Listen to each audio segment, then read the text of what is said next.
በሀገራችን እንግዲህ እስካሁን ድረስ እንደ ፍናን አይነት ሰርግ አላየንም ማለት ነው። እንዴ ኢትዮጵያ ውስጥ እንደ አይነት ሰርግ አይተን እናውቃለን? አናውቅም።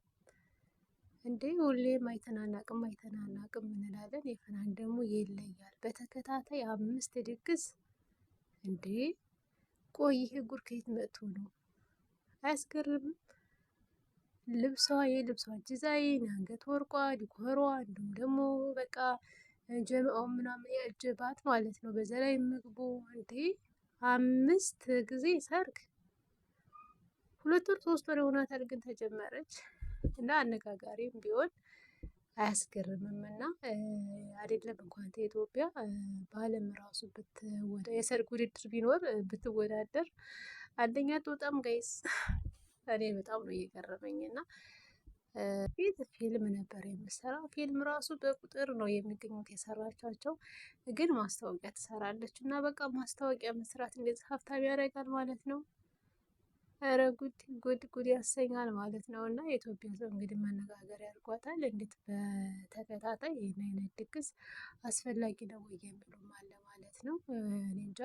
ምናልባት ማለት መንግስታችን የሰርግ ቤት አርቲስቶች ምናምን ያኔ በደንብ ማግባት አለባቸው ብሎ የነፃ ሰርግ ምናምን ሰጣቸው፣ ወይንስ ደግሞ አለ አይደለ አርቲስቶች ክብር ይገባቸዋል ብሎ ያኔ የሆነ ወይ ሀብታም ሰው ምናምን አዘጋጅቶላት ሊሆን ይችላል እንጂ እንኳን አይደለም በተከታታይ 5 እንደዚህ በሚያምር መልኩ አይደለም 1 2 ራሱ በጣም ከባድ ነው። እና እንግዲህ ፍናን ሽምግልና ከተባለ ራሱ ስንት ወራት ነው የሚሆነው? ያኔ አረ ከ2 ወር ከ3 ወር አይበልጠውም። እና በጣም ከባድ ነው። እና እንደውም መመርመር አለበትም የሚሉም አሉ። ይሄ ምንም ምርመራ አያስፈልገውም፣ የሰው መርዳት አለበት ማለት ነው። የአርቲስቶች ክብር ያን መከበር አለባቸው፣ በክብር መደረግ አለባቸው። እኔም እንደዛ ነው የምለው። እና ምናልባት እንደዚህ አይነት ነገር አለው እንጂ በቃ በራሷማ እንደዚህ ልኮን አትችልም።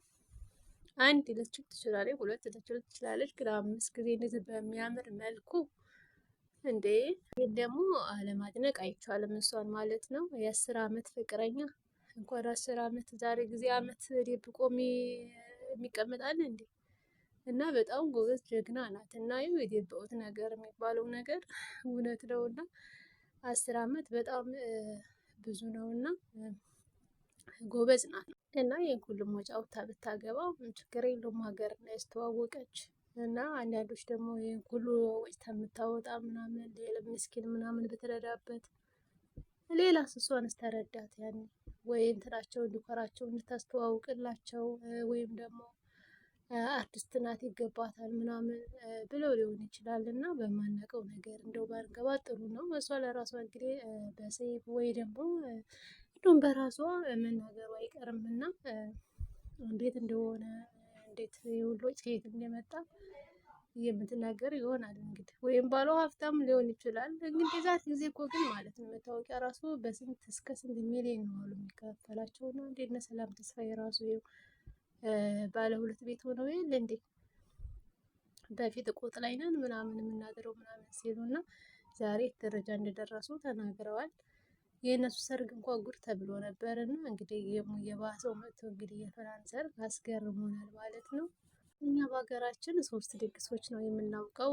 ግን ከምላሽ ጋር ማለት ነው ጋይስ። ያኔ 4 ነው። እንዲሁም ደግሞ አጫዋች ነው አንዱ።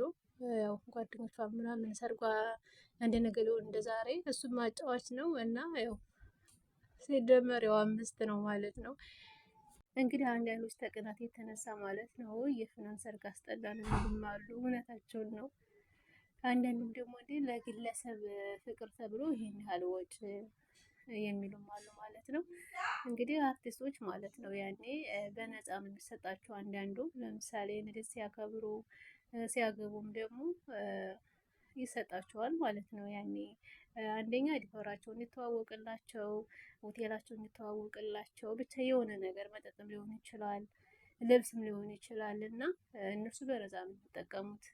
እና የፍናንም ሁሉንም ባይሆንም ግን ግማሹ የእርዳታ ነው የሚሆነው። አንደኛ እንድትተዋወቅ ነው፣ ሁለተኛ ደግሞ እሷ አርቲስት ስለሆነች መከበር አለባት ተብሎ ነው የሚሆነው ማለት ነው። እና ብዙ ሰው ገብቶታል ብዬ አስባለሁ። ግን አንዳንዶች አልፎ አልፎ ያን እንደዚህ የሚሉ አሉ እና እናንተም ግን እሷ የምትሆኑ እንደዚህ ነው የምታረጉት። ድግሱ በዛ።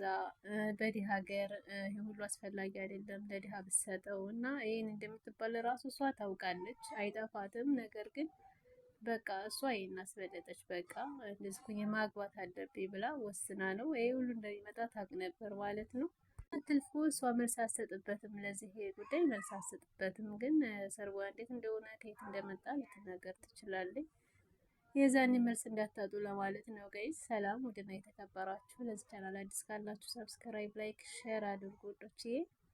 ፍናን ግን ማለት ነው የ10 አመት ፍቅረኛዋን እንግዲህ 10 አመት ደብቃ ነው እስከ ማግባት የደረሰችው እና አሁንም ሰርጓን ቀለል አድርጋ ዝም ብላ ብታገባ ይሻላት ነበር። ማለት ሰውን መግባቱ ጥሩ አይደለም እና የተናነ ሰላም ተስፋ የነ ፍሬያት ሰርግም እንደዚህ መነጋገሪያ ሆኖ ነበረ በሰዓቱ። ያው እንደ ፍናን ባይሆንም ያው እያደር የተሻለ ነገር ነው የሚመጣው በእርግጥ እና ሰው እያለ ያለው እንግዲህ ያንን ነው። ግን ደግሞ ፈጣሪ ነው ዋናው ማለት ነው እና ፈጣሪ ያቅላታል የሷንም ትዳር ማለት ነው። ተበድራም ሊሆን ይችላል ሰርጉን የደገሰችው የሚል አለ ማለት ነው።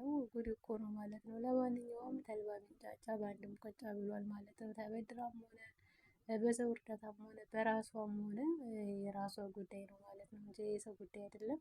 እንደገና ደግሞ ይገርመኛል ትግራዊ ናት፣ ወሎዬ ናት፣ ማንትስዬ ናት፣ በእናቱ በአባቷ ነው እንደዚህ መከፋፈል ጀምረዋል ማለት ነው። ሲጀመር ትግራይ እንደሆነች ማንም ያውቃል። እንደገና ደግሞ ያው የትግራይ ሙዚቃ ነው በብዛት የሚከፈተው እና ሲጀመር በሙዚቃ የተጣሉ አይመስለኝም።